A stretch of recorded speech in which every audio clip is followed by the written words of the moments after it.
Ya, atas nama Bapa dan Putra dan Roh Kudus, amin. Shalom Aleichem bersama Mesia. Selamat sore Bapak Ibu sekalian. Ini tanggal 29 Juni. Sudah separuh dari tahun ini kita lewati ya. Sudah setengah tahun tidak terasa ya. Kita akan melanjutkan pelajaran kita, yaitu masih melanjutkan perumpamaan dari Lukas 14. Kita sudah membahas, sebenarnya dalam Lukas 14 ini perumpamannya saling terkait. Lukas pasal 14 ayat 1 sampai 6 itu terkait dengan Lukas 7, Lukas 14 ayat 7 sampai 11 terkait dengan 12 sampai 14. Terus terkait juga dengan 15 sampai 24 ya, dan seterusnya. Ini merupakan rangkaian. Jadi tapi kita bahas per perikop saja dulu ya, untuk kita makin mendalami maksudnya ya. Mari kita baca dari Lukas pasal yang ke-14 ayat 7 sampai ayat 11. Karena Yesus melihat bahwa tamu-tamu berusaha menduduki tempat-tempat kehormatan, ia mengatakan perumpamaan ini kepada mereka. Kalau seorang mengundang engkau ke pesta perkawinan, janganlah duduk di tempat kehormatan, sebab mungkin orang itu telah mengundang seorang yang lebih terhormat daripadamu. Supaya orang itu yang mengundang engkau dan dia jangan datang dan berkata kepadamu, berilah tempat ini kepada orang itu. Lalu engkau dengan malu harus pergi duduk di tempat yang paling rendah. Tetapi apabila engkau diundang, pergilah duduk di tempat yang paling rendah. Mungkin tuan rumah akan datang dan berkata kepadamu, sahabat, silakan duduk di depan. Dan dengan demikian engkau akan menerima hormat di depan mata semua tamu yang lain. Sebab barang siapa meninggikan diri, ia akan direndahkan, dan barang siapa merendahkan diri, ia akan ditinggikan. Terima kasih. Jadi konteks pembahasan Yesus ini adalah ketika dia diundang dalam, sebenarnya dia tidak diundang ya. Dia datang pada pesta ini. Coba kita baca pasal 14 ayat 1. Pada suatu hari Sabat, Yesus datang. Yesus datang, bukan diundang. Ya. Terus ke rumah orang salah seorang pemimpin dari orang-orang Farisi untuk makan di situ. Jadi kelihatannya mereka pemimpin orang Farisi itu mengadakan pesta, siapa saja boleh datang. Dan Yesus tidak datang di situ karena diundang untuk tujuan tertentu. Tapi memang Yesus dipersilakan datang. Tujuannya untuk apa? Terus seorang pemimpin dari orang-orang Farisi untuk makan di situ. Semua yang hadir mengamati dia. Nah, itu tujuannya. Untuk mengamat-amati dia dengan seksama. Dia seperti dijadikan pertunjukan. Kelihatannya ini ajang bagi mereka untuk mencari kesalahan Yesus. Ajang untuk mencari barangkali dia mengatakan sesuatu, nanti bisa diserang gitu. Karena mereka mengamat-amati. Jadi niatnya ini bukan niat baik mengundang Yesus ini. Nah, untuk itu kemarin akhirnya Yesus, setelah kita pelajari dari hari Jumat atau Rabu yang lalu, bagaimana Yesus akhirnya mengingatkan tentang kehidupan, status kehidupan orang-orang mereka itu dengan perumpamaan pohon ara dan pohon anggur kemarin. Nah sekarang, dalam konteks yang sama, dia memberikan pelajaran lagi kepada orang-orang ini. Karena Yesus melihat bahwa tamu-tamu berusaha menduduki tempat-tempat kehormatan. Ya mungkin mereka datang dengan pakaian yang mewah-mewah, dengan perhiasan, dengan hal-hal yang mungkin mencolok di mata orang. Dan mereka menginginkan supaya dilihat, mempamerkan apa yang ada pada mereka dengan duduk di tempat-tempat kehormatan.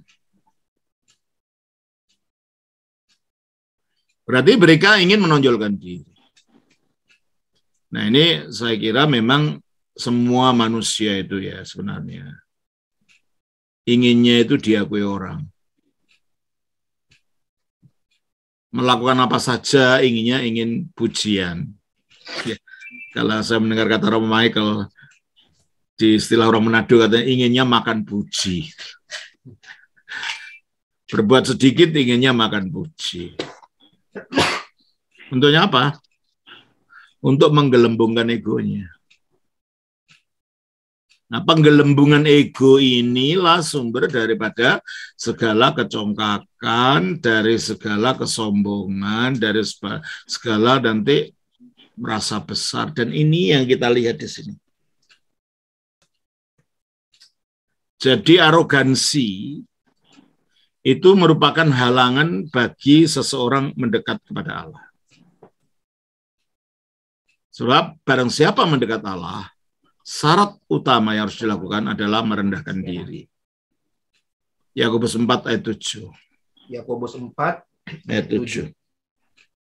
Karena itu tunduklah kepada Allah dan lawanlah iblis. Tunduklah kepada Allah dan lawanlah iblis, maka ia akan lari daripadamu.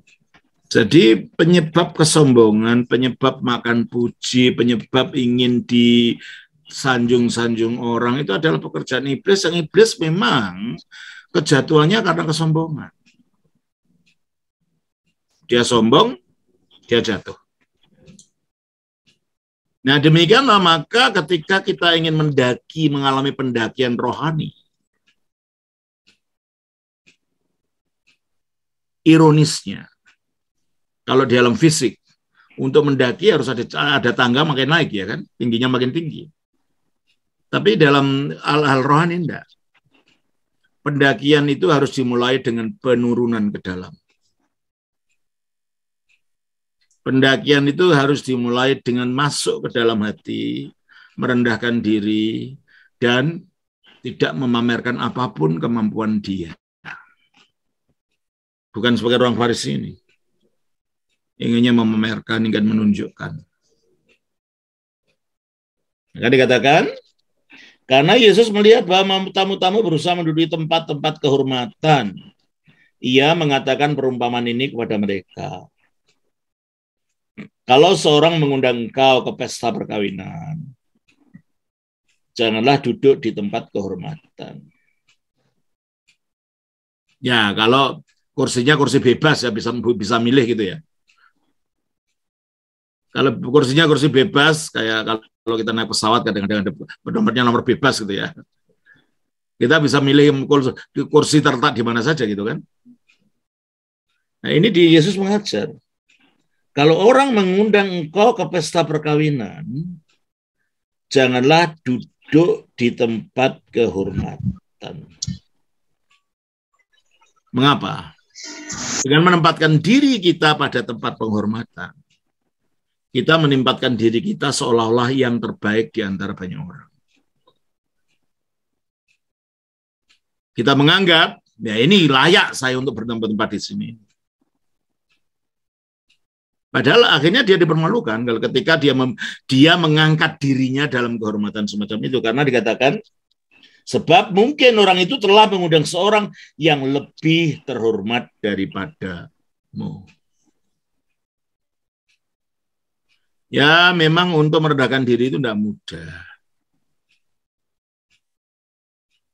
Tapi kalau memang kita ingin ditinggikan oleh Allah, jalannya tidak ada lain. Jalan menurun, bukan jalan mendaki. Dalam menurunlah kita mendaki. Dalam merendahkan dirilah kita ditinggikan. Ketika kita ingin dipuji, entah gelar kita, entah kemampuan kita, entah pekerjaan kita, kita selalu ingin orang memuji kita. Berarti hati kita penuh dengan ego kita sendiri. Dan itu halangan. Halangan bagi kita untuk menaik secara rohani lebih tinggi. Sebab karya rohani itu. Karya itu hanya terjadi melalui aliran Roh Kudus, rahmat-Nya yang bekerja dalam kita. Dan rahmat Roh Kudus itu diumpamakan seperti air. Coba kita baca di dalam Yohanes 7 ayat yang ke-39. Mulai ayat 38 lah. barang siapa percaya kepadaku, seperti yang dikatakan oleh kitab suci, dari dalam hatinya akan mengalir aliran-aliran air hidup. Terus? Yang dimaksudkannya ialah roh yang diterima oleh mereka yang percaya Jadi kepada roh itu bekerja seperti air, aliran air hidup. Dan air itu tidak mungkin mengalir ke puncak gunung. Alir itu mengalirnya ke bawah, ke lembah.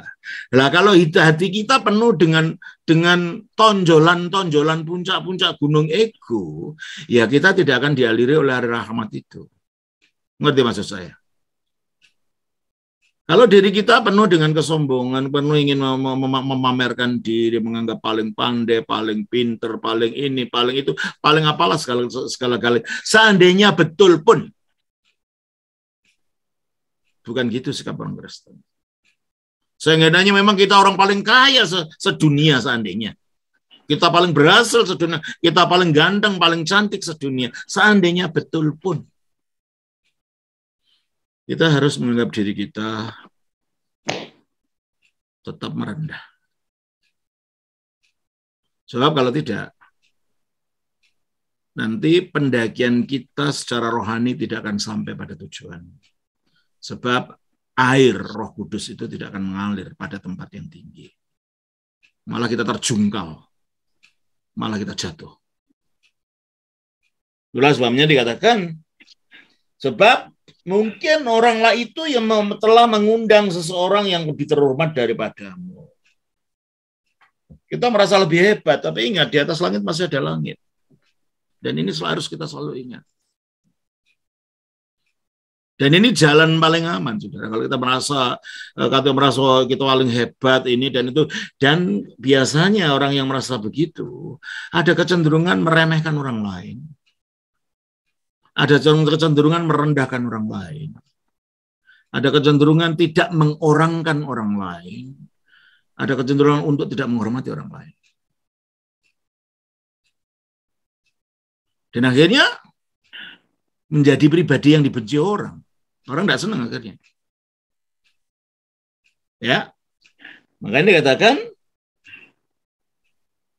jangan-jangan mungkin orang itu telah mengundang seorang yang lebih terhormat daripada kepadamu. Selalulah siapapun kita, entah mau begitu miliaran manusia itu pasti ada yang lebih baik dari kita. Ingat itu. Dan paling baik adalah Tuhan. Oleh karena merendahkan diri kepada Tuhan itu paling perlu. Kalau kita merasa orang yang makan puji itu bahaya. Semuanya ingin apa? Ya, ingin supaya orang memuji dirinya. Meskipun kadang-kadang tidak diucapkan.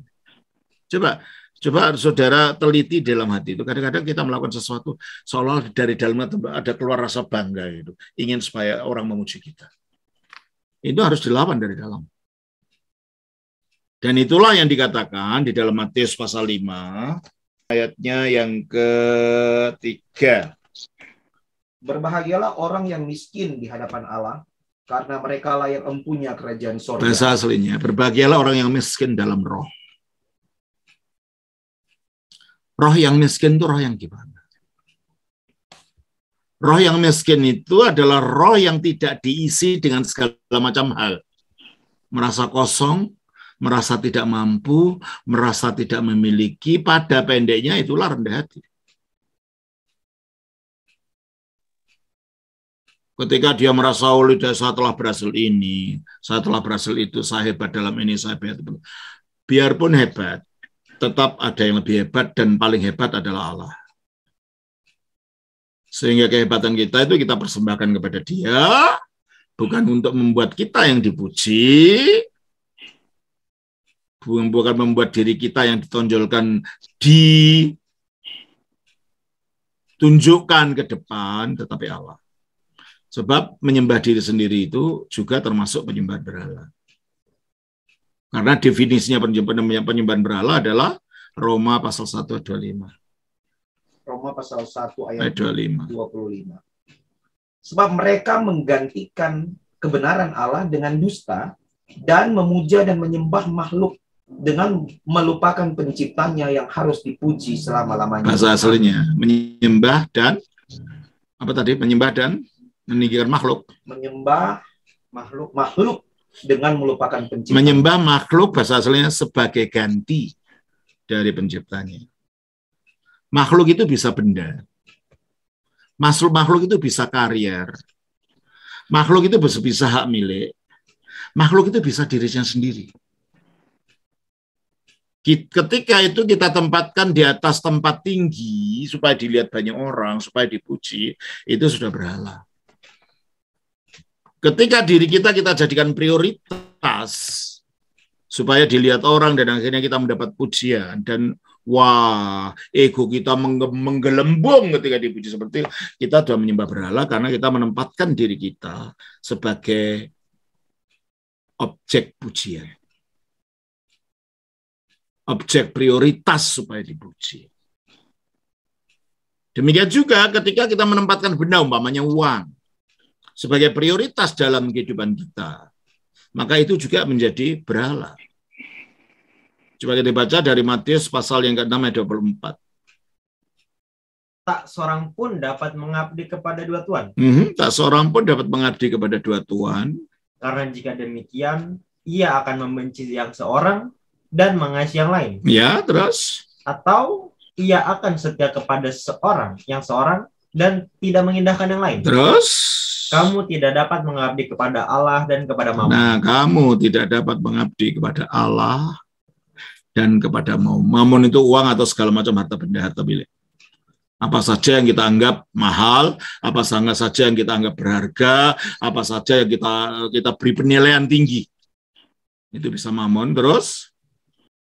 Karena itu, aku berkata kepadamu, janganlah khawatir akan hidupmu. Udah, itu ayat 24 tadi ya. Udah. Itu termasuk penyembahan berhala. Jadi penyembahan berhala itu bukan sekedar patung kita sembah, bukan itu. Apa saja yang kita prioritaskan dalam hidup. Entah ego kita, entah karier kita, entah harga diri kita, entah apa. Kalau itu kita prioritaskan sebagai ganti Allah sebagai prioritas, itu sudah berhala. Kita baca juga Kolose pasal 3. Kolose pasal 3 ayat 5. Karena itu, matikanlah dalam dirimu segala sesuatu yang duniawi, yaitu percabulan, kenajisan, hawa nafsu, nafsu jahat, dan juga keserakahan, yang sama dengan penyembahan berhala. Nah, keserakahan yang sama dengan penyembahan berhala. Mengapa? Karena keserakahan itu ingin menumpuk harta, gitu kan? Kurang, harta. Bukan harta tidak perlu, tetapi harta dijadikan prioritas, itu yang menjadi masalah. Apa saja yang jadi prioritas dalam hidup, menggantikan Allah, itu berhala. Termasuk Mammon, termasuk keserakahan, termasuk keinginan-keinginan jasmani, kalau itu menjadi prioritas, itu juga menjadi berhala. Coba kita baca di dalam Filipi pasal 3. Ayatnya yang ke-19. Filipi 3:19.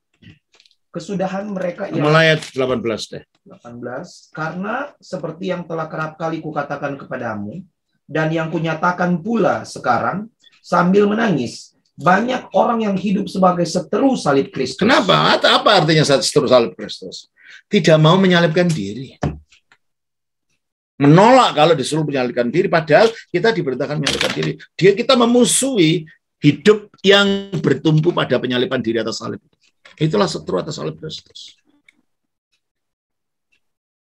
Coba kita baca di dalam Galatia pasal 6.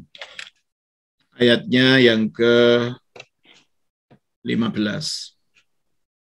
14-15. Tetapi aku sekali-kali tidak mau bermegah selain dalam salib Tuhan kita Yesus Kristus. Aku sekali-kali tidak mau bermegah selain dalam salib Tuhan kita Yesus Kristus. Terus? Sebab olehnya dunia telah disalibkan bagiku dan bagi dunia. Oke. Nah, ini efeknya salib. Dunia disalibkan bagi kita. Kita tidak lagi terkait dengan, kita tidak lagi terlekat kepada dunia. dan dunia tidak terlekat kepada kita, kita seolah-olah anak yang disapih dari menyusu dengan lekat kepada kenikmatan dunia. Nah, orang tidak mau. Nah, inilah setru salib Kristus itu. Ketika dia menyusu dengan erat sekali dengan susu duniawi, susu hawa nafsu, susu kedagingan kita, maka kita menjadi setru salib Kristus. Karena kita tidak mau jalan salib itu sebagai jalan kehidupan kita. Nah, di situ kita mau menyombongkan diri, kita mengagung-agungkan keinginan-keinginan kita sendiri yang dalam Filipi 3:19 dikatakan, Filipi 3:19, kesudahan mereka ialah kebinasaan. Ya, orang yang tidak mau memikul salib menjadi musuh salib, ya kebinasaan. Sebab dia akan digilas oleh dunia ini, karena dalam salib, aku disalib pada dunia, dunia disalib pada aku. Itu jalannya. Ketika kita menolak untuk memikul salib, ya kita digilas. Dan akhirnya apa yang terjadi? Kita mengalami kebinasaan. Terus? Tuhan Filipi? Iya. Tuhan mereka ialah perut mereka. Itulah yang menjadi masalah. Puasa enggak mau. Terus rakus, semua dimakan. Yang seperti yang saya katakan kemarin, pernah tahun berapa itu saya melihat di Amerika, ada orang yang rakusnya luar biasa. Sampai badannya itu mencapai 600 kilogram. Dan mengalami obesitas yang luar biasa. Sehingga berdiri pun tidak bisa. Akhirnya harus dipanggilkan polisi, pintu kamarnya digedor, dibuka, akhirnya dianu dengan tandu, banyak orang dibawa ke rumah sakit. Nah, itu kan artinya menyiksa diri sendiri. Ketika hawa nafsu diikuti, dalam hal ini hawa nafsu ketamaan, dalam hal ini perutnya yang selalu diikuti. Makanya puasa dan semuanya itu adalah jalan-jalan bagi kita menyapih diri dari keterbudakan kita kepada hawa nafsu itu. Ketika orang tidak mau dengan salib dan tidak mau menyalibkan keinginannya, tidak mau menyalibkan hawa nafsunya, orang itu sedang mendewakan dirinya sendiri, orang itu sedang mendewakan perut mereka jadi Tuhan mereka. Kita lanjutkan ayat 19 dari Filipi 3 ini. Ayat 19. Tuhan mereka ialah perut mereka, kemuliaan mereka ialah aib mereka. Kalau sudah begitu, yang dimuliakan kan ya aibnya. Karena apa pada akhirnya? Kalau Tuhan mereka perut mereka yang jasmani, ya keinginan-keinginan jasmani yang selalu akan dibicarakan. Arahnya kemana? Pesta pora, minum-minum. Dan kalau sudah pesta pora minum-minum, pasti main perempuan. Larinya ke sana. Pasti hubungan tujuan-tujuan yang sangat tidak bersesuaian dengan kehidupan kudus. Nah, itulah sebabnya kerendahan hati itu penting, rela menyalibkan diri itu penting, melawan diri kalau suka makan puji itu penting. Orang yang suka makan puji itu kalau orang tidak mau memuji dia, padahal dia marah, dia tersinggung. Loh, ngapain tersinggung? Orang tidak tertarik karyamu kok kamu marah-marah kalau orang tidak memuji kamu. Nah, ini tanda orang makan puji, dan orang ini yang disembah dirinya sendiri harus bertobat. Kalau kita mempunyai sifat seperti ini harus bertobat. Kalau bekerjalah untuk Tuhan, bukan untuk supaya dipuji orang. Enggak.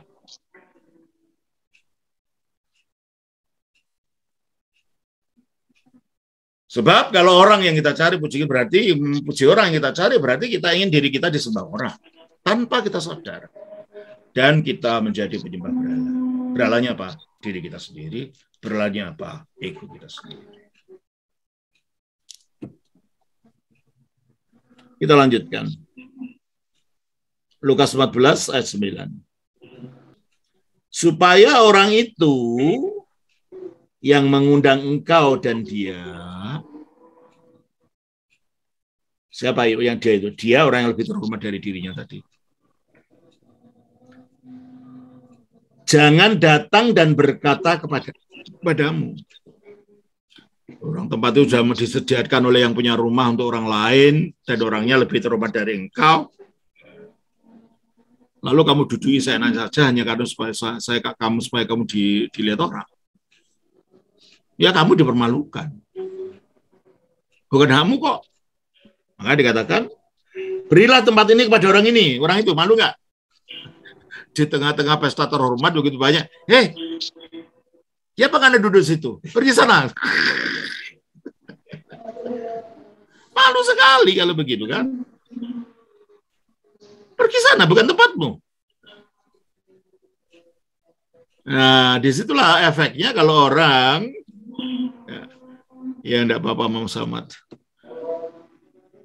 Itulah efeknya ketika orang itu hanya melihat dirinya sendiri sebagai yang paling hebat. Tidak ada yang hebat, hanya Tuhan yang hebat. Dan kalaupun kita merasa hebat, jangan itu jadikan sesuatu yang membuat kita minta orang lain, kamu harus menghormati saya karena saya hebat. Maka lalu engkau dengan malu harus pergi duduk di tempat yang paling rendah. Makanya dikatakan dalam para nabi, saya lupa di mana itu. Di Amsal mungkin. Kesombongan adalah awal kejatuhan.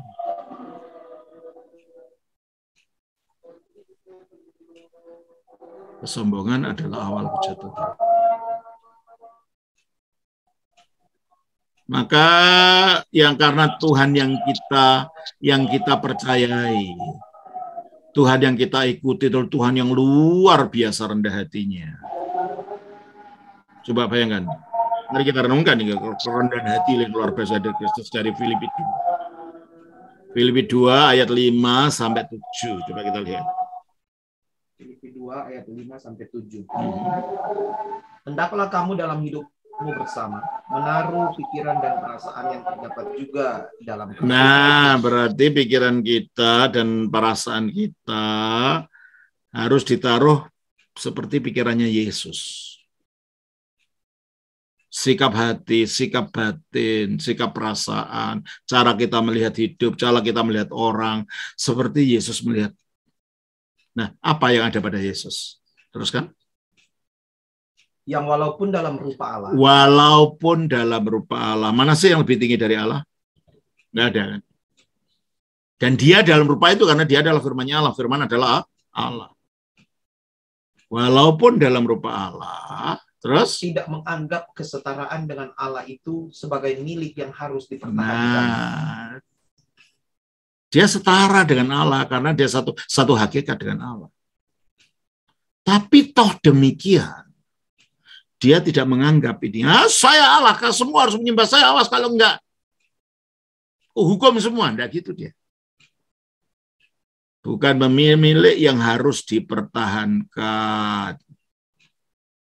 Jadi dia rela, kalau bahasanya manusia itu, dia rela melepas kemuliaannya, melepas egonya. Orang tidak memuji saya pun tidak apa-apa.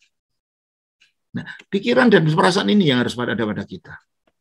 Dan ini berat, saudara. Karena kita ini sebagai orang jatuh, inti daripada diri kita ada inti yang selalu ingin memberontak dan ingin dipuji.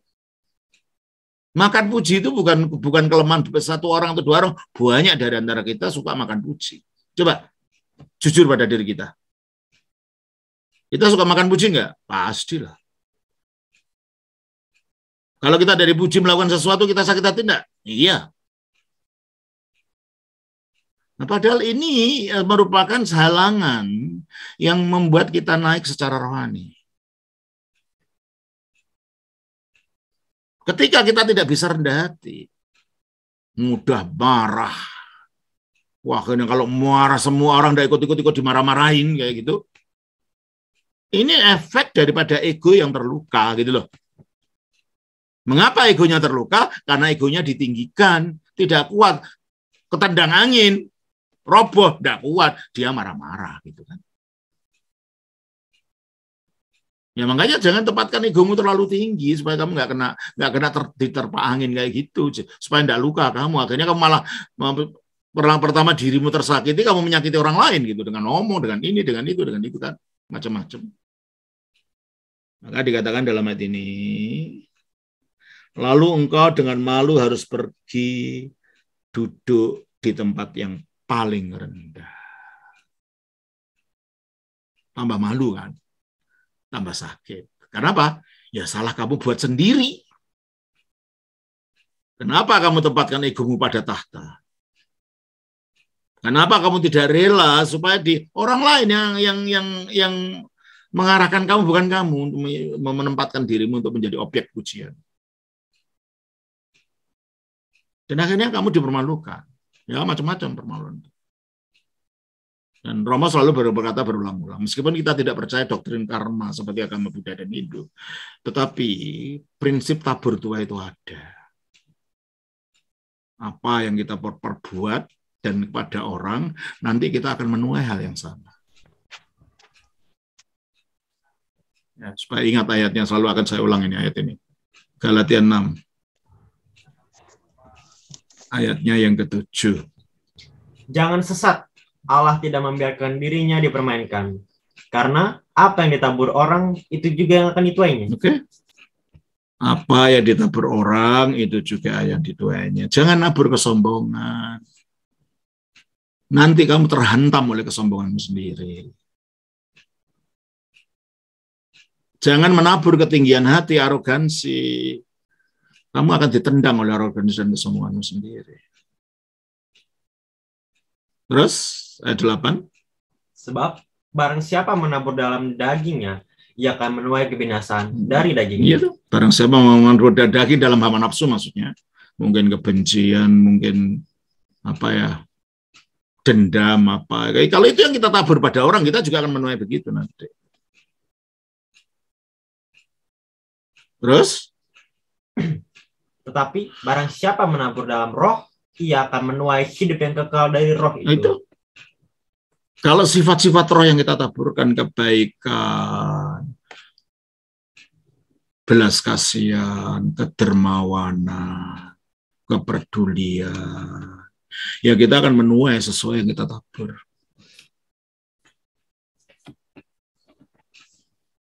Tidak mungkin kita menabur buah yang baik akan biji yang baik akan menghasilkan buah yang buruk. Tidak mungkin. Terus? Janganlah kita jemu-jemu berbuat baik. Janganlah kita jemu-jemu berbuat baik. Bukan karena ada tujuan tertentu, enggak.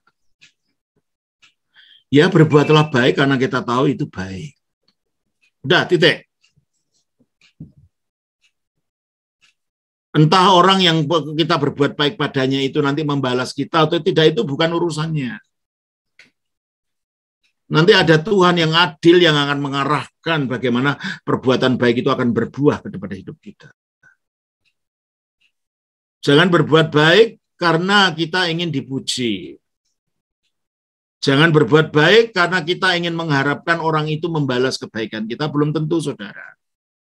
Dalam pengalaman itu, kita akan mengalami kita telah berbuat baik pada orang, malah orang itu mengkhianati kita, itu banyak. Makanya kalau berbuat baik jangan mengharapkan orang yang sama itu yang membalas kita, enggak, belum tentu. Jadi apa saja biarpun kita terima ya perbuatan baik itu kita terima itu tidak baik, ya tetaplah berbuat baik sebab kita tahu yang baik akan membuahkan kebaikan sebab ada Allah yang adil yang melihat kebaikan yang kita lakukan itu dan akan membalasnya. Coba baca lagi ayat 9 ayat 8 itu. Sebab barang siapa menabur dalam dagingnya, ia akan menuai kebinasaan dari dagingnya. Terus? Tetapi barang siapa menabur dalam roh, ia akan menuai hidup yang kekal dari roh itu. Terus? Janganlah kita jemu-jemu berbuat baik, karena apabila sudah datang waktunya, kita akan menuai. Kita akan menuai. Maka jangan jemu. Kalau bosan Romo, saya nolong orang ini kok begini, nolong, ya sudah tetap dia lakukan kebaikan, biarpun orang tidak berbuat baik pada kamu. Tetap berbuat baik. Sebab kita bukan berbuat baik pada orang, kita berbuat baik untuk kemuliaan Allah. Dan Allah tahu perbuatan baik kita yang tulus, dia akan membalas. Dia akan membalas kepada baik itu. Terus? Karena apabila sudah datang waktunya, kita akan menuai jika kita tidak menjadi lemah. Oh ya. Kalau kita datang waktunya, kita akan menuai. Nah, saya mengalami banyak itu. Orang saya tolong malah menohok dari belakang. Saya tolong malah mengkhianati dari belakang. Saya tolong dan macam-macam. Tapi akhirnya Tuhan membalas dengan cara yang lain. Yang sebanding dengan kekecewaan yang saya terima dari orang yang telah saya tolong tetapi malah berbuat jahat itu. Ya, ini tidak ada perlunya kita dendam pada orang itu. Makanya doakanlah orang yang membenci kamu, kan gitu. Ya kan? Dan disinilah nanti kita akan berkembang secara rohani. Lu Romo kok tidak cepat sih ya? Memang kita mengatakan berbuahnya perbuatan baik atau berbuahnya perbuatan jahat yang kita lakukan. Bukan kita yang menentukan waktunya. 1 Timotius 5, 24 dan 25. 1 Timotius pasal 5 ayat 24 dan 25. Dosa beberapa orang mencolok, seakan-akan mendahului mereka ke pengadilan. Ya, ada dosanya orang yang begitu mencolok. Sebelum diadili, sudah orang mengadili. Jadi seolah-olah mendahului dia ke pengadilan. Karena begitu jahatnya, begitu buruknya, begitu joroknya, begitu menjijikkannya. Sehingga belum disyarat pengadilan, orang sudah mengadili dia. Maka dikatakan dosa beberapa orang begitu mencolok seolah-olah mendahului mereka ke pengadilan. Belum diadili sudah diadili orang. Ya ada orang semacam itu ada. Terus? Tetapi dosa beberapa orang lagi baru menjadi nyata kemudian. Nah, tetapi dosa beberapa orang ini nyata kemudian. Tapi selalu akan nyata, saudara. Kebohongan, keburukan, kejahatan yang kita sembunyikan, kalau tidak terlalu menyolok, tidak akan nampak segera. Tapi pasti akan terbongkar. Cobalah lihat di YouTube sekarang ini. Para koruptor yang membentengi dirinya dengan segala macam argumen. Satu persatu mulai dibelejeti, mulai ketahuan, mulai ini. Sepandai-pandainya kita menyembunyikan barang busuk, ada Allah yang akan menyingkapkan kebusukan itu. Makanya jangan berbuat busuk.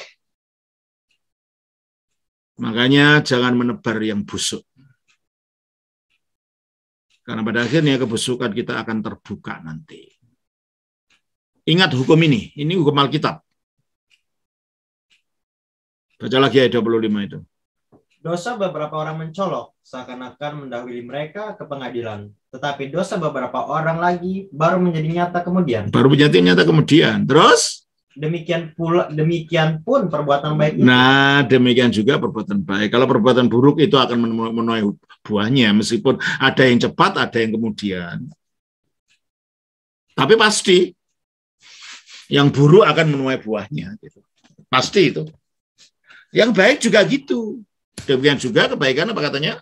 Demikian pun perbuatan baik itu segera nyata, dan kalau tidak demikian, ia tidak dapat terus tinggal. Ya, akan segera nyata perbuatan baik itu. Kalau tidak segera nyata, apa katanya? Ia tidak dapat terus tinggal tersembunyi. Tidak akan terus tersembunyi, pada akhirnya akan keluar. Makanya sabar ya saudara-saudara. Kalau ada orang berbuat khianat kepada saudara, ada orang berbuat jahat kepada saudara, jangan dibalas. Doakan. Sebab pada saat kita mulai membalas, maka kita tidak membiarkan Allah jadi hakim kita. Ya sudah dibiarkan, ya sudah selesai. Karena kan sudah membalas. Kalau kita biarkan, kita doakan, kecuali kalau orang itu melanggar hukum, betul berkendara, ya laporkan ke polisi. Kalau yang dilanggar diri kita.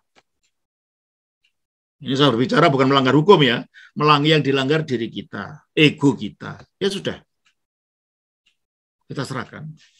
Nanti Tuhan akan menunjukkan.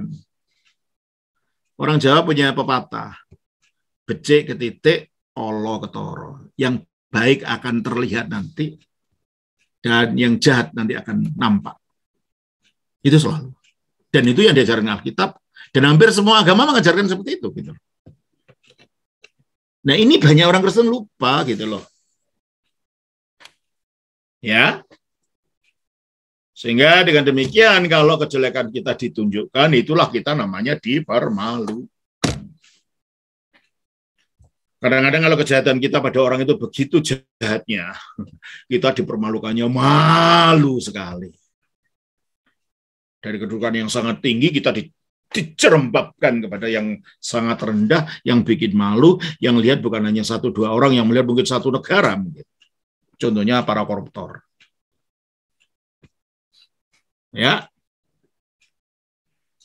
maka dikatakan lalu engkau dengan malu harus pergi duduk di tempat yang paling rendah.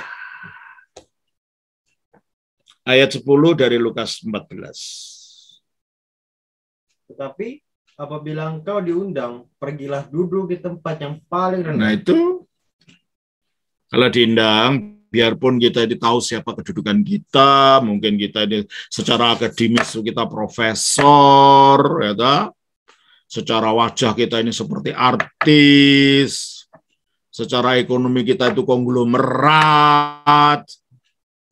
Jangan itu dijadikan tumpuan untuk kita membusungkan dada. Jangan itu dijadikan tumpuan untuk kita mendabik dada. Kilo aku. Lihat aku ini.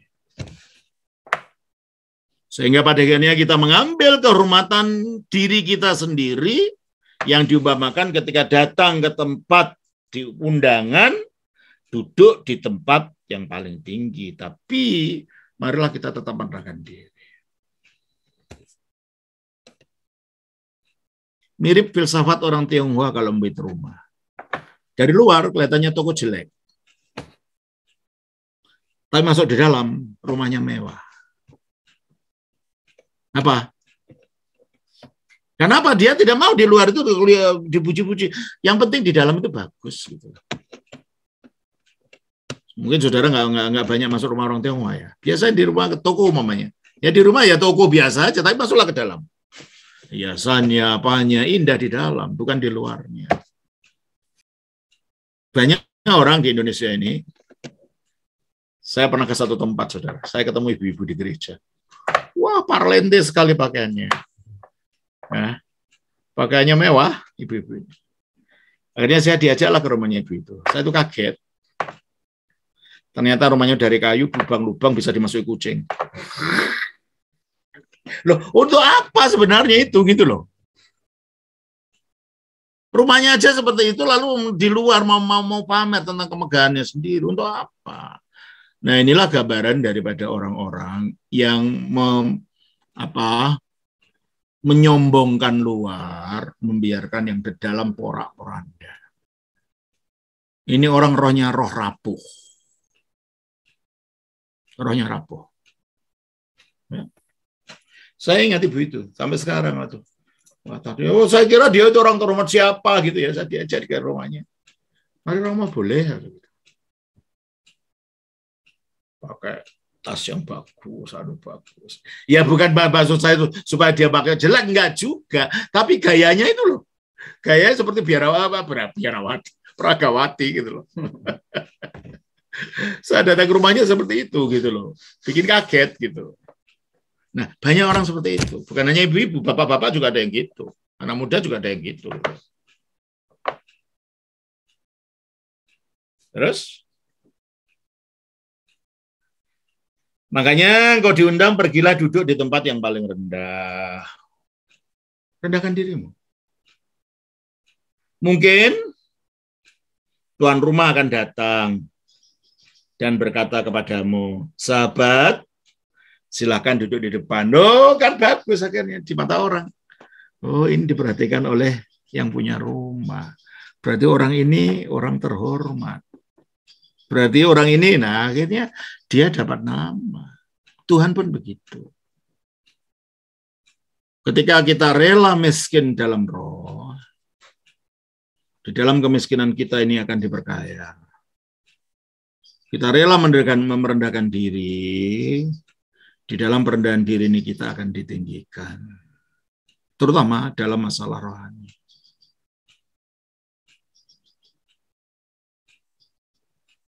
Jangan merasa lebih pintar, lebih suci, lebih pandai, lebih dari orang lain. Sekali lagi, di atas langit tetap ada langit. Ingat itu. Orang yang paling remah, orang yang paling pandang paling rendah pun pasti mempunyai kelebihan yang kita tidak punya pada orang itu. Ingat itu. Kita cenderung merendahkan orang seolah-olah tidak punya apa-apa. Tidak, orang yang paling rendah pun pasti punya kelebihan. Lebih dari diri kita. Dengan demikian kita selalu menghormati orang apapun dan siapapun dia. Sehingga dengan demikian kita tidak jatuh kepada kecongkakan, akhirnya jatuh kena hukuman iblis. Apa? Kecongkakan. Dan dengan demikian engkau akan menerima hormat di depan mata semua tamu yang lain. Ya dong. Kalau kita bukan yang milih memamer-mamerkan diri kita, lalu justru yang tuan rumah ini, mungkin yang punya rumah ini orang kaya di kota itu, umpamanya. Nah, ternyata yang diundang kita maju kita, ya kita akan ditinggikan di mata yang lain. Barang siapa merendahkan, dia akan ditinggikan. Dan barang siapa yang meninggikan diri, dia akan direndahkan. Pegang ini. Ini prinsip Injil yang banyak dilupakan orang, prinsip Injil yang tidak lagi dipegang oleh orang Kristen. Nah, malam ini kita diingatkan. Malam ini kita diingatkan. Ayat yang ke-11. Sebab barang siapa meninggikan diri, ia akan direndahkan. Dan barang siapa merendahkan diri, ia akan ditinggikan. Barang siapa meninggikan diri, ia akan direndahkan. Dan barang siapa merendahkan diri, ia akan ditinggikan. Dan kalau kita ingin ditinggikan di mata Allah, bukan hanya secara sosial ya, tetapi secara rohani. Kalau kita ingin ditinggikan di sisi Allah dan ingin menjadi mulia sama seperti Dia, kerendahan hati dan perendahan diri ini sangat penting. Sebab tidak ada kebangkitan tanpa kematian. Tidak ada pengangkatan ke surga tanpa penyaliban. Dan tidak ada pemuliaan tanpa penderitaan. Semua harus lewat jalan ini. Jalan salib dan sistem salib, itulah jalannya orang Kristen. Jalan perendahan diri. Makanya kalau kita lihat di dalam Matius pasal yang ke-5 tadi, lanjutannya dari khotbah di bukit itu, butir yang kedua, apa katanya? Setelah berbahagialah orang yang miskin dalam roh, yang kedua, berbahagialah orang yang berduka cita, karena mereka akan dihibur. Ya. Kata-kata berduka cita ini dari kata penundes, pentos. Pentos itu duka cita karena merasa gagal untuk mencapai sesuatu yang ditugaskan pada dirinya. Jadi bukan berduka cita karena kehilangan uang, bukan. Tapi berduka cita secara moral karena kegagalan untuk mencapai tujuan-tujuan moral yang kita kehendaki. Dan akhirnya dia melakukan pentos. Pentos itu pertobatan, penyesalan yang disertai oleh rasa tobat. Karena dia menyadari bahwa dia tidak punya apa-apa, rohnya itu miskin. Nah sekarang dia sadar, loh aku kok begini aja sih, ternyata aku ibadah ini, aku mendekat pada itu hanya untuk pamer, supaya dipuji orang. Wah terjadi nangis. Dan akhirnya dia bertobat. Ada rasa tobat dari dalam, ada rasa apa sih istilahnya? Penyesalan dan tobat itu. Dan akhirnya kalau itu dilaksanakan dengan sungguh-sungguh, dengan sepenuh hati, muncul oleh apa pengalaman apa yang disebut sebagai Bapak Gereja sebagai harmolipi. Harmo itu sukacita, lipi itu sedih. Gimana sukacita yang berkesedihan? Sukacita yang keluar dari rasa sedih karena dosa. Nah, ini nggak bisa diteorikan, itu harus dialami dari dalam. Karena ini bukan teori. Ini rasa yang bisa dirasakan oleh orang yang betul-betul pertama merasa di rohnya miskin, kedua akhirnya dia menyesal, bertobat. Dan ketika pertobatan itu secara sungguh-sungguh sampai mengeluarkan air mata yang sungguh-sungguh, maka ada rasa sukacita yang akibat dari kesusahan tadi. Inilah yang dari pengalaman para bapak disebut sebagai harmolipi. Joyful sadness, kesusahan yang menggembirakan. Bagaimana itu? Itu pengalaman rohani, tidak bisa diterangkan. Yang tahu yang mengalami. Ya tahu? Nah, ketika kita mengalami harmolipin, mengalami pembersihan dari dalam, roh kita pelan-pelan kesombongan dicabuti oleh Tuhan dari dalam. Karena pertobatan kita. Maka butir yang ketiga, Pak, mengatakan coba, butir yang ketiga dari khotbah di bukit itu. Berbahagialah orang yang lemah lembut, karena mereka akan memiliki bumi. Nah, akhirnya hati itu timbul lemah lembut, bukan lemah gemulai ya. Kalau lemah gemulai itu bencong. Lemah lembut artinya hati yang mudah diolah. Hatinya mau diolah. Sehingga dia mengalami perubahan. Hatinya lemah lembut, bisa diatur, bisa diubah. Dan inilah yang menuntun kepada pengudusan itu.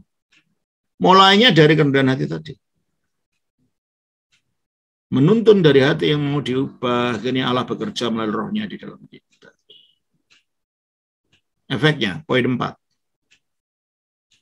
Berbahagialah orang yang lapar dan haus akan kebenaran. Dan kalau kita rela diubah karena punya hati yang lemah lembut, ada kehausan, ada kelaparan akan kebenaran, akan menjadi lebih benar di hadapan Allah.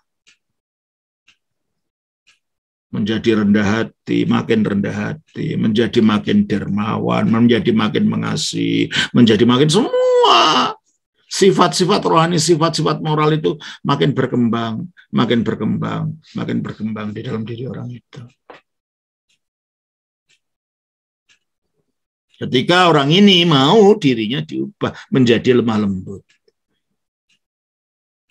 Blessed are those who are meek, katanya bahasa Inggris. Meek itu rendah hati yang mau diubah. Sehingga dengan demikian hati itu memunculkan kerinduan. Bagaimana aku lebih baik lagi, bagaimana aku lebih berkenan lagi, bagaimana aku lebih, dan seterusnya, dan seterusnya. Butir selanjutnya. Berbahagialah orang yang murah hatinya, karena mereka akan beroleh. Nah, kalau sudah begitu, kalau rindu akan itu, puncaknya timbul rasa murah pada orang. Orang yang keras pada orang, tidak peduli pada orang, ya toh. Tidak punya rasa belas kasihan pada orang, kikir, tidak peduli kalau ada orang yang menderita.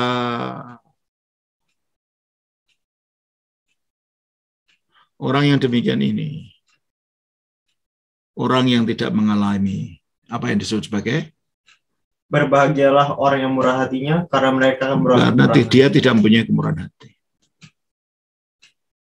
Ketika kita berusaha mendaki secara rohani, hati kita malah tidak murah dengan orang. Berarti ada yang salah di dalam diri kita. Harus ulang kembali. Karena pada akhirnya harus menimbulkan kemurahan itu. punya belas kasihan yang tinggi pada orang. Bukan hanya kasih mulutnya, tapi hanya kasih kepada semua orang. Kalau agama Buddha mengatakan metta karuna, itu kasih kepada semua makhluk, dan Alkitab juga mengajar hal yang sama. Coba kita baca 2 Petrus pasal yang ke-1. Di sini bagaimana kehidupan rohani itu harus bertumbuh, ya. Coba kita baca ayat 5, pasal 1 ayat 5 sampai 7. Justru karena itu kamu harus dengan sungguh-sungguh berusaha untuk menambahkan kepada imanmu kebajikan. Nah, jadi tidak cukup banyak iman, itu aja harus ditambah. Makin apa-apa? Kebajikan. Kebajikan itu apa? Kebajikan itu sifat-sifat, sikap-sikap moral yang bajik. Terus? Dan kepada kebajikan pengetahuan. Nah, setelah kebajikan bukan hanya itu saja, jangan bodoh juga. Harus mengetahui imannya, harus mengetahui jalan-jalan untuk mencapai itu. Terus? Dan kepada pengetahuan penguasaan diri. Menguasai diri pada akhirnya, tidak gampang marah, tidak gampang mengucapkan kata-kata kasar. Karena saya lihat ada orang banyak kita di gereja, tapi mulutnya mengeluarkan kata-kata kotor ini. Semua isi perut keluar, semua isi kuburan keluar, semua isi kebun binatang keluar. Padahal kita mengatakan, Efesus 4 ayat 29. Janganlah ada perkataan kotor keluar dari mulutmu. Itu dia. Dan masing-masing daerah mempunyai cara untuk maki orang. Daerah Jawa punya cara sendiri, nanti Manado punya cara sendiri, nanti di Papua punya cara sendiri. Tapi ada makian itu ada, gitu loh. Dan saya lihat banyak orang Kristen, bahkan majelis pun bertengkar itu mengeluarkan umpatan-umpatan satu dengan yang lain. Terus gimana? Gitu loh. Di Amerika pun ada umpatan-umpatan yang didengar nggak enak, gitu loh. Padahal Alkitab mengatakan, jangan ada keluar kata kotor keluar dari mulutmu. Apa saja itu? Pasal 5 ayat 4 dari Efesus. Demikian juga perkataan yang kotor. Perkataan yang kotor, yang kosong, atau yang sembrono. Karena hal-hal ini tidak pantas, tetapi sebaliknya ucapkanlah itu. Mengapa begitu? Kemarahan mengucapkan kata-kata kotor ini karena apa? Hatinya masih kotor. Karena dikatakan di dalam Matius pasal 12.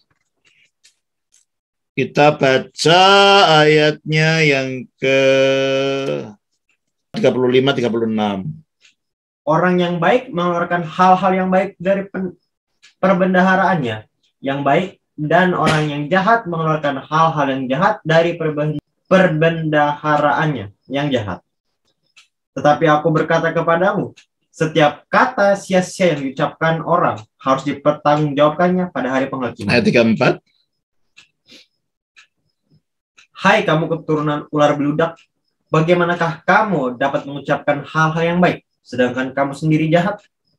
Karena yang diucapkan mulut meluap dari hati. Nah itu saudara, mulutmu mencerminkan hatimu. Kasar, mulutmu pada istrimu, pada anakmu, pada keluargamu, pada temanmu, hatimu masih kotor. Mudah marah, hatimu belum terkendali. Mudah mengumpat, ngomong yang kotor-kotor, hatimu masih jahat. Maka mulailah dari dalam. Mulai dari dalam, bukan sekedar tuh jadi orang bermoral, enggak. Tetapi orang yang betul-betul mau diubahkan oleh Tuhan menuju kepada kekudusan. Coba kita lihat lagi di dalam butir selanjutnya dari khotbah di bukit itu. Itu anak tangga, saudara. Anak tangga meningkat pada hal yang rohani. Berbahagialah orang yang murah hatinya, karena mereka akan beroleh kemurahan. Terus? Berbahagialah orang yang suci hatinya. Suci hatinya, nah itu. Kalau itu murah, suci. Nah, cara hati yang suci apa? Tidak menyimpan dendam, tidak apa, dan mengasihi semua orang. Maka kembali kepada 2 Petrus tadi belum selesai. Ayat 8. Ayat 6, maaf. Dan kepada pengetahuan, penguasaan diri. Kepada penguasaan diri, ketekunan. dan kepada ketekunan kesalehan. Jadi memang menurut hati ini tidak bisa langsung jadi seperti membalik tangan, enggak, harus ada ketekunan. Terus berusaha mencegah, mengendalikan, ya. Gagal ini bertobat pada Tuhan, minta tolong, diulang lagi besok. Lama-lama kalau kita memang ada kesadaran terus untuk membenahi diri, pasti akan ada perubahan itu. Karena ada Roh Kudus yang membantu kita untuk melakukan itu. Ya, terus? Dan kepada kesalehan, kasih akan saudara. Nah, setelah tekun kita saleh. Kalau kita saleh, buktinya apa? Kita mengasihi sesama saudara. Itu puncaknya. Dan puncaknya lagi, dan kepada kasih akan saudara, kasih akan semua orang. Kasih akan semua orang. Jadi dia tidak merendahkan orang, tidak melihat orang dengan rasa dendam, tidak melihat orang dengan rasa benci, dengan macam-macam. Yang ada dia melihat orang itu adalah orang yang diciptakan menurut gambar dan rupa Allah. Melihat gambar Allah di wajah tiap orang. Melihat wajah Allah di tiap penderitaan orang. Melihat wajah Allah ketika melihat anak-anak kecil yang ditinggalkan orang tuanya. Yang tidak ada yang menolong. Dan tidak peduli dia beragama apa. Karena dikatakan kasih kepada semua orang. Kasih itu kasih. Nah, inilah kalau agama Buddha menyebutnya sebagai metakaruna. Kasih sayang tanpa batas. Alkitab kita mengajarkan kasih kepada semua orang. Betul Pak Saudara, kalau Injil itu dihidupi betul, ujung-ujungnya tidak akan luput, kita akan menuju kepada kesucian. Bukan hanya di teori, hanya dikotbatkan, tidak dihidupi. Ini kan banyak orang khotbah dan khotbahnya sekarang ngawur gitu loh. Diperdangkal isinya, diperendah maknanya, sehingga tidak lagi jadi tuntunan, malah jadi tontonan itu orang-orang itu. Bukan jadi penuntun, tapi ada tontonan orang. Wah, ada saling jelek menjelekkan di YouTube, kan malu sesama Kristen loh. Namanya pendeta lagi. Kenapa? Karena lupa bahwa Injil itu harus menjadi tuntunan yang mengubah kehidupannya, yang dimulai dari kerendahan hati dan perendahan diri di hadapan Allah. Barang siapa merendahkan diri akan ditinggikan, barang siapa meninggikan diri akan direndahkan. Saya kira itu saudara yang dapat kita pelajari sore ini. Terima kasih. Tuhan memberkati. Shalom. Atas nama Bapa, Putra, Roh Kudus. Amin. Shalom.